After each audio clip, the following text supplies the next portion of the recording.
Hello, my name is Mark, and I would like to welcome all of our woodworkers and DIYers here for our what we call the Hustle the Wood Masterclass.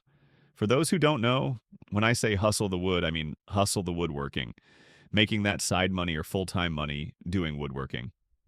And with this current recession and with the current tariff taxes now, we have to do it more than ever. The title of this class is How Woodworkers Can Serve the Nation During Federal Layoffs.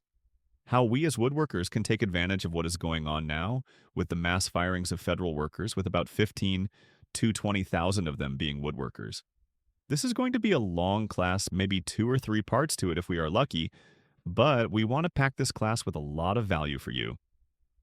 Also, don't worry, this entire class will be on our blog in print form, along with a long of templates and PDFs to download. In 2025, something happened that shook the woodworking world, and hardly anyone is talking about it yet. Tens of thousands of skilled woodworkers, cabinet makers, and carpentry specialists working for federal and state agencies were laid off. No warning, no backup plan. If you were one of them, or if you're a woodworker watching the layoffs sweep through your industry, you already know the old way is gone.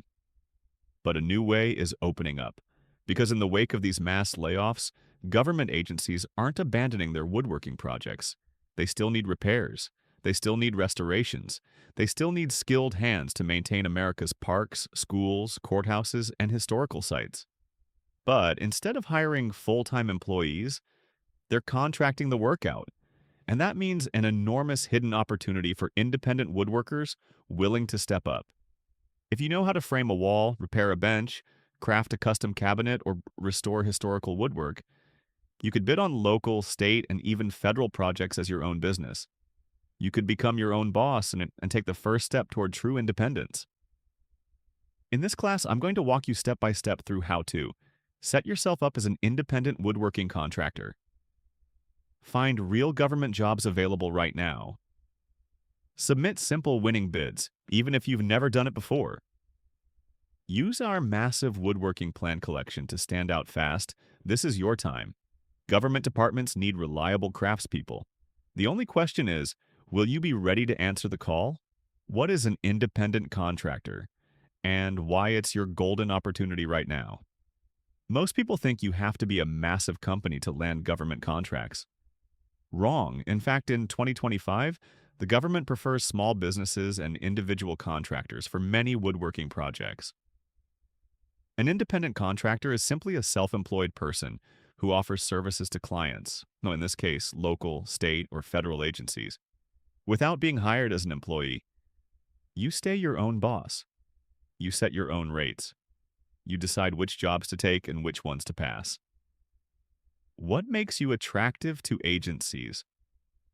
Right now, lower overhead.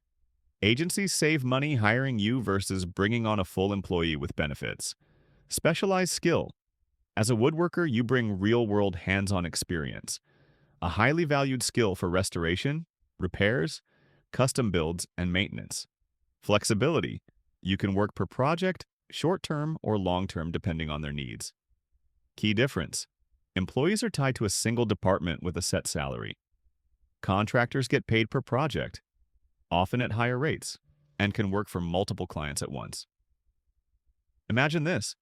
Instead of worrying about layoffs, you're getting paid directly for your woodworking talent, building benches for city parks, restoring historic courthouses, crafting custom shelving for local libraries, and getting full credit for your work. Setting yourself up as a contractor, simple legal basics. You don't need a giant legal team to get started. You just need a few simple steps to look professional and meet basic government requirements. Here's how to set yourself up. 1.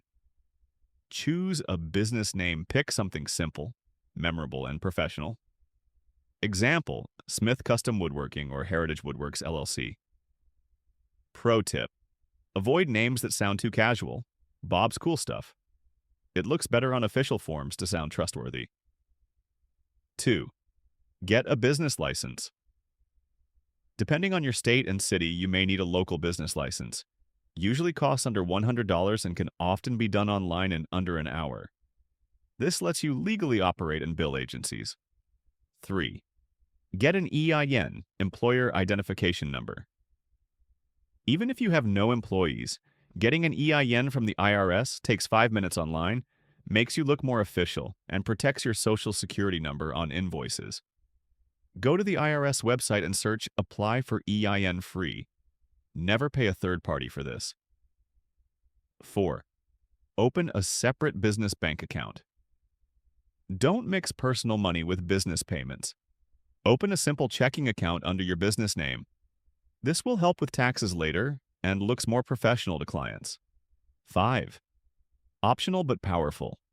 Get basic liability insurance. Government departments may ask if you have insurance.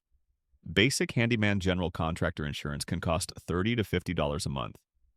It shows you're serious and trustworthy, and it can win you jobs over other bidders. 6. Prepare a simple portfolio or website. Even a one-page website or a PDF with photos of your past woodworking projects is gold. Agencies want to see examples of built furniture restorations, custom cabinetry repairs, outdoor structures like park benches, shelters. You do not need a fancy site. Simple, clean, and honest is better. Bottom line, in just a weekend you can set yourself up legally as an independent woodworking contractor and start getting ready to bid for jobs that used to go to full-time federal employees. Okay, let's move on to Section 4 called How to Find Government Woodworking Jobs Without Getting Overwhelmed. You don't need to be a government insider to find woodworking contracts. There are public places where small jobs, even small repairs and furniture orders, are posted every single week. Here's where to start. 1. Government procurement websites, EIA, SAM.gov, System for Award Management. This is the official portal for federal contracts. Search terms to use: woodworking, carpentry, furniture repair, millwork installation, custom cabinetry. You can filter by state, size, and type of job. Here is a tip. Look for micro purchase orders, under $10,000. They are easier for small businesses to win without full bids. Visit sam.govb, state and local government bid sites. Every state has its own bidding platform. Search Your State Public Procurement Portal on Google. Example: Texas State Procurement or California Public Bidding Portal. Small-town projects pop up here, especially things like library shelves, public park benches, repairs for city offices too. Contact local government departments directly. Checkmark email or call. City public works departments, parks and recreation departments, local schools and colleges, historical preservation societies, housing authorities. A email subject line can say, Local woodworking contractor, available for repairs and projects. They love having a small local craftsman they can call, especially now with layoffs and budget cuts. 3. Watch for facility management companies. Many government offices outsource building maintenance, which includes woodworking repairs, to private facility management companies. You can search Government Facility Management Company plus your city. Introduce yourself and ask to be added as a preferred vendor for small wood projects. Check local school districts and universities. Public schools and colleges constantly need broken desks repaired, custom shelving installed, theater stage props built, playground repairs. Call their purchasing department directly and ask about their contractor list. Here is a key mindset tip for you. Don't think of yourself as just a woodworker. Think of yourself as a solution provider for every small, urgent wood-related need that big contractors don't want to bother with. Okay, that ends part 1 of this class. Those of you on your mobile phones, please move on to part 2. You don't want to miss it.